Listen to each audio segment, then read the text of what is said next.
Greetings YouTube, LMS Tactical. Unfortunately, I'm in a rush again, so I'm going to have to do this. You know, none of my stuff is really that well thought out because I speak from the heart, so I don't really have to plan these videos. I have no idea what I'm going to say, but I know whatever I say is what I believe. So bear with me as I try to rush to a location before it closes. And we got about 30 minutes before I got to get there. I'm going to follow up. This is a follow-up to the Bundy Ranch land dispute.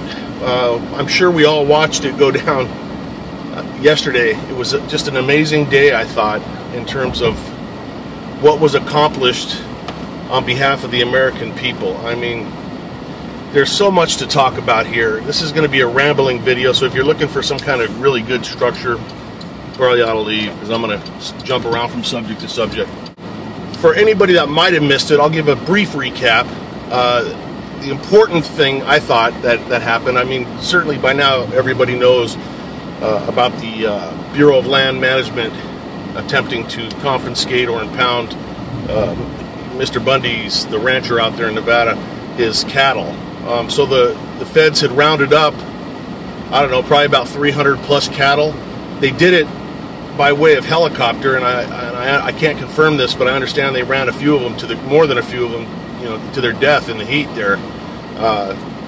But in any event, the cattle that were there that got rounded up were certainly very stressed and everything. You know, for what that's worth. That means something to me. Some people may say, hey man, what are you, a fucking animal rights guy? No, I hate animals. Uh-oh, I started up the kissing machine. But look, the climax of yesterday's confrontation, I mean, it was just, I was watching a live video feed. Hopefully you guys, there's nobody there that does not understand how to do that. I mean, you literally just, whenever there's an event going on in this country, you Google, you know, in this case I put live video feed from Bundy Ranch, and I immediately get multiple options of awesome people that are out there, you know, with their own money. You know, in some cases they're like holding up a freaking iPad and they're running a live feed. I really encourage everybody to donate, you know, $5, $10, $15, $20, $20,000, whatever you can to these people that have donate buttons on their websites, because they have used a lot of money with gas, in this case specifically, to get out to Nevada. Some of them came from very far away. They were using their own equipment. Help these people out. These people are going to they are giving us news that nobody is going to provide us the amount of continuous coverage. I can't thank them enough. So the climax really came when, and again, some of this, you know, there could be shady either way. I mean, as far as accuracy goes, because I'm relying on what I saw and heard on the video. At some point, cooler heads prevailed in the management, probably upper level management there at the BLM, and advised the sheriff of the area there that they were going to go ahead and pull out in the interest of safety of their personnel and the public. Whatever the cause, it was good. I'm sure there were direct lines of communication probably back to the Pentagon, and you know, with an election, Obama's already starting his campaigning for the next election. I'm sure nobody wants to have a slaughter of a bunch of civilians on their watch. So who knows where the tentacles reached that actually said, hey, shut that thing down, it ain't worth it. But whatever the case is, it was a victory, you know, whatever side, you know, I thought it was a huge victory. I don't think it's over. I think it's far from over. Be it what it is, it was a victory. So you had, you know, hundreds at least, and at best 1,000 plus volunteers showing up, and a lot more on the way, that showed up out there. And I saw one guy, it was a black guy in full military uniform, and the camera guy said, hey, who are you with? And I can't remember now, but it was something like the Constitutional Protectors. I mean, just that should bring a tear to your eye. That was awesome. These guys were armed. The volunteers that went out there were armed, and not all of them, but some of them, you know, within the law. And, you know, whatever that means. I mean, we have a right to be fucking armed, but hey, they were out there. And so at some point, the BLM was going to pull out, but Mr. Bundy, when that was announced, he said, no, I want you guys to have their weapons turned in at this location within an hour. Now, that's not a reasonable demand. I don't know what that was all about, whether it was to make a statement or what, but we certainly, nobody with any brains expected the BLM or any other law enforcement people to turn their weapons.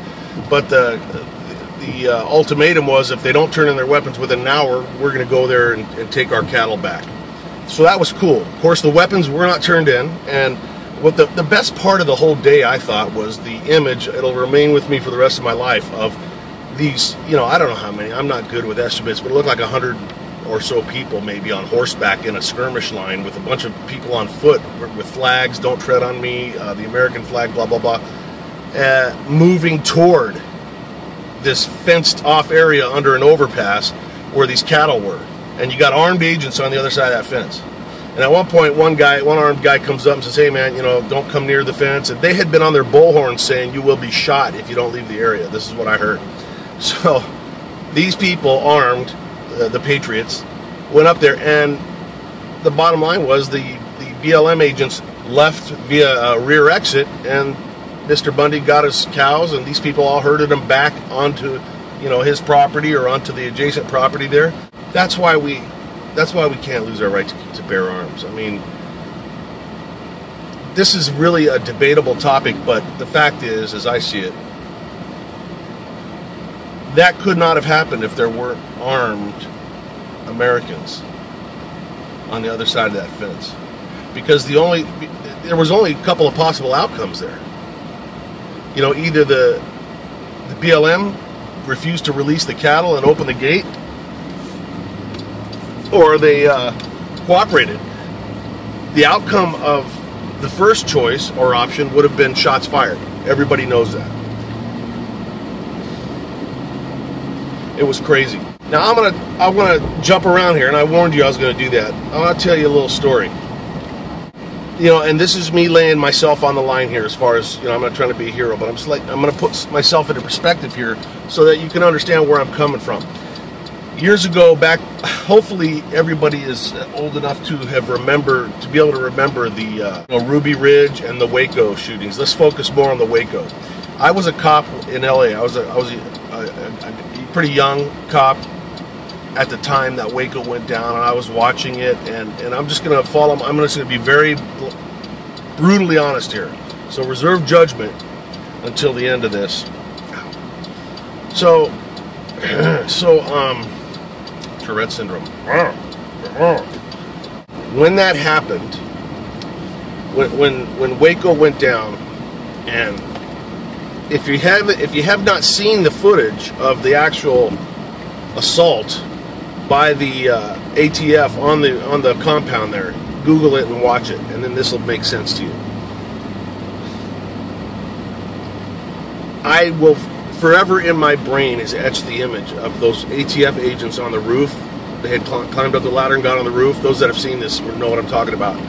And there were bullet holes coming from inside, through the wall, but being shot from inside. Somebody was smart, actually, to just kind of space some shots, rifle shots, through the wall. And ultimately, now some agents had already entered the window. They turned out to have been killed at that time. But there was one guy still outside on the roof, and the bullets kind of spaced out, and they got closer to him and then hit him. Now, he was wearing body armor, but it hurt him, and he immediately abandoned his position and did a tactical descent on the ladder and bugged out. And then I remember they called a truce, with the Branch Davidians, so that they could collect their wounded and their dead, they being the ATF. And the ATF went in there and recovered their dead agents and injured agents, and then I think the FBI took over at that point. And then we all know the ending. At the time of that incident, I was 1,000,000% on the side of law enforcement. I couldn't believe that anybody would argue on behalf of the Davidians. Was it David Koresh and his group? I saw guys with badges, and my argument, and remember, this is the reason I'm saying this is I'm hearing a lot of this as opposition to Mr. Bundy. A lot of people are saying this. Hey, he broke the law, he owes money, blah, blah, blah.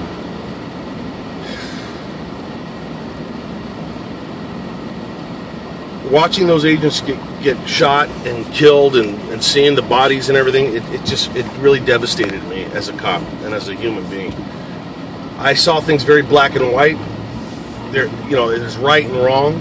If something's illegal, that's all I need to know. If these guys have a legitimate arrest warrant and the ones inside the compound are saying, fuck you, we're not coming out, then they get what they deserve. And this will surprise a lot of anti-cop people that watch my channel. I get some pretty fucked up messages sometimes. So I know there's a lot of people that just hate cops. And this will surprise you. I swear this on every relative I have's grave. I was surprised at the time to encounter very many cops, mostly older guys, that thought it was completely fucked up of the government to do that. And I was frustrated. I remember specifically arguing when I was working out in Hollywood. I was arguing with a bunch of detectives and some old timers. Like, what are you talking about, man? These guys broke the fucking law, blah, blah, blah, blah, blah. Mike, there's no reason to go in there and you know, they killed women and children and blah. They could have handled it different. You know, and we went round and round, and I thought, what a bunch of fucking losers. How can a cop even suggest such a thing when law enforcement guys got killed? I was devastated, and I was like that for years. Hard-headed and single-minded. That's the key. No, shut up. Clearly, I have gone through some changes in my life in terms of where I stand politically. And I still sort of grapple with this new me. The new me being, I find myself that nowadays when I'm true to my spirit and true to who I am, I can't support law enforcement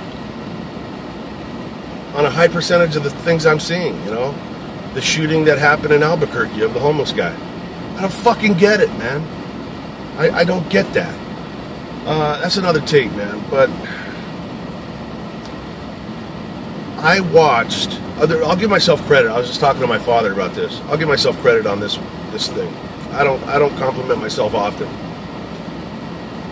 As strong as my opinions are, I do listen. I listen to people. I listen to the Occupy Wall Street people, and there were some very great shifts in my understanding of things and the way I perceive things, because that's something that started off as a fuck you, die pig kind of a communication back and forth, and we stuck it out and talked, and pretty soon we were like in love and hugging each other over the internet. But look, here's the deal. When you argue with me, as long as you're not calling me a fucking pig and all blah blah blah, I listen to what you're saying, and I don't just, when the conversation's over, it's not over with me. I process it and revisit it, and that's what I started doing. And so in the interim, the internet blew up, and there was all kinds of, YouTube, and so I started watching videos that were buddy, stop. A lot of informative videos on the subject of the Waco shooting. I learned a lot, and I realized at one point, and I'm telling you now, that was a goddamn murder. Now, I know the individual agents that were there. I still feel bad for the ones that died, and, but the point is, whoever was making the decisions there to do this shit, and again, there's so many branches we could go off into this. Well, the cops should have followed the instructions. That's complicated. It's more complicated than just saying it. But I just want to tell you this.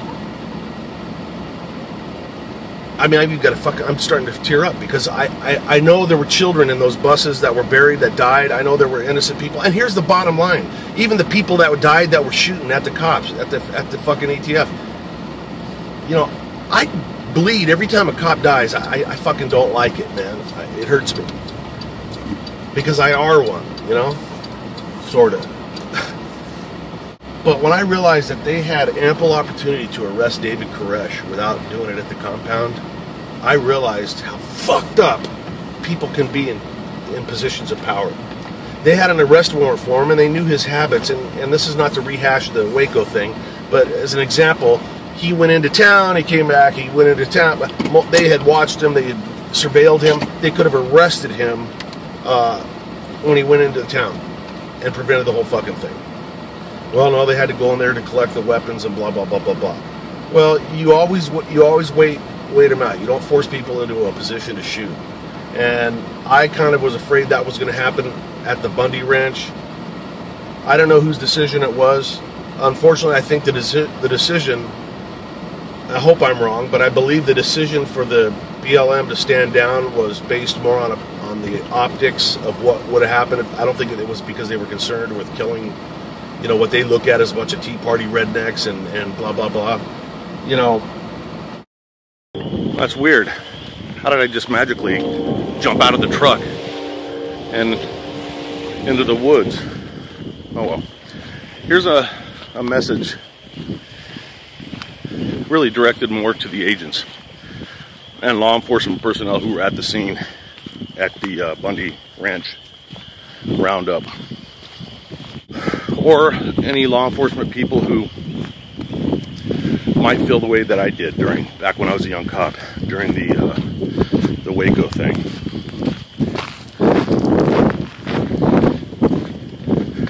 I don't mean this lightly at all.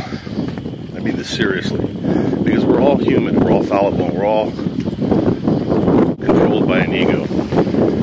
Those of you that were behind that gate, if you ever see this video, or those that watched it and were disgusted and shouting at the computer, "Don't give up, kill those fucking rednecks." I know it's going to be hard, but I want to ask you something. Try and get your ego out of it for a second. Look at the bigger picture and understand. It's very hard to understand that by you de-escalating the situation, whether it was on orders or not, it's so easy to get into that us against them mentality. I had it for years.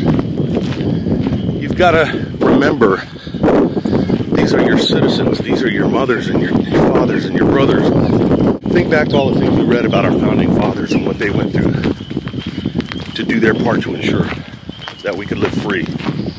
You didn't give anything up, you gained something by going the other direction. And now I'm going to give a message to, I don't know his name, and I wouldn't lay it out anyways. But I will say this, and this is an attitude that I see more often than I should. The guy who was doing the great job of coverage on the live feed I was watching lost a shitload of credibility in my eyes when he said the following. Yeah, look at them. They're, so basically the BLF are leaving. They're fleeing the scene. You know, they're running away. They're cowards. That's a quote. He called them cowards. They were afraid. How fucking stupid is that? Just think about that. I mean, if you want to be taken seriously, you got to act like a fucking adult that has common sense. You get hundreds of people that put their ass on the line to go out there and confront what we believe is an illegal act by the government against our people. Come here, Charlie. So they go out there and they put their ass on the line and they get a little bit of what they want. They actually get the armed federal agents, who are the evil ones in their eyes, to retreat and give the cattle back. Let them take their cattle, whether they were afraid or not. They did what you wanted them to do, and what they got from you was mocking and schoolyard bullshit, calling them fucking cowards. Just think about that. If you participate in that, or you catch yourself doing it, you need to put the brakes on. Not only is it ignorant and stupid and counterproductive, but those are human beings, man. And you may be responsible for somebody's death down the line if you get some fucking guy that's got a weak fucking ego, and calling him a fucking coward or a pussy affects him to the point where the next time he confronts somebody, he's the guy that fired the first shot at Kent State. You know? I mean, really? Is that what you want? So when fucking those agents yielded and left the cattle to be taken back and started retreating, you should have applauded them. They did the right thing, whether it was by order or not. They did the right thing, and they should have been applauded for doing that. Please think about this shit, man. We're talking about people's lives here. Theirs, yours, mine, and our kids. Don't treat it like it's a schoolyard fight. I'm proud of America, man. I haven't been fucking proud in a long time. That's the main message here. I watched those guys. It was very analogous to the guy at Tiananmen Square. If you remember when the Chinese tanks were rolling, and of course the famous picture of the one guy walking across the street and he's standing in front of the fucking tank. By the way, nobody ever knows what happened to him. He got taken away, and he's probably in an unmarked grave. You know, fuck him. Not him, China. But I think what's happened, now we still have the American Spring to look forward to, but what happened in Nevada had, and in some ways still has, the potential to spread all throughout this country. You know, the government is going to have to reassess itself. It's going to have to reassess the country. I believe they misread us. I think that the government literally believes that the young people are too preoccupied with electronics and too stupid, quite frankly, that they don't understand their history and they don't know the importance of the Constitution to give a fuck, and that the older people are too busy working and trying to get to that fucking retirement they don't want to risk. And in many cases, that's true. I mean, I'll tell you, I complain all the time about young people. You go up and ask them who's this and they don't know what the fuck's going on. To a large degree, they don't know what's going on. This is what happens. This is the penalty you pay when you live in peace for too long. You get weak, and this is what happens. And I think what the government is going to have to realize now is, you know, you fucking push too hard, and you might as well go up and kick a yellow jacket nest, because they woke up, motherfucker. There were people coming in from Florida, man. There were people on the internet asking, you know, donate for gas money so I can get over there. You know, that's fucking awesome, man. I have nothing but respect for everybody that was out there, and goddamn it, if I was anywhere near there, I would have been out there too. I saw some things that, you know, there's different levels of participation, always. You know, you got to be careful because of the agitators and people that may push something just to get it started because they believe that, you know, there needs to be some bloodshed before things change. I don't know. I'm not saying that that happened there, but that's something you need to be aware of. When you're experiencing a tyrannical government, believe me, there'll be enough opportunity presented just as things naturally progress. That's the nature of tyranny. They push a fucking population into captivity or resistance. So anyways, I think I probably didn't make any fundamental or solid points, but those are my feelings about yesterday, and I'm out of here. LMS Tactical out.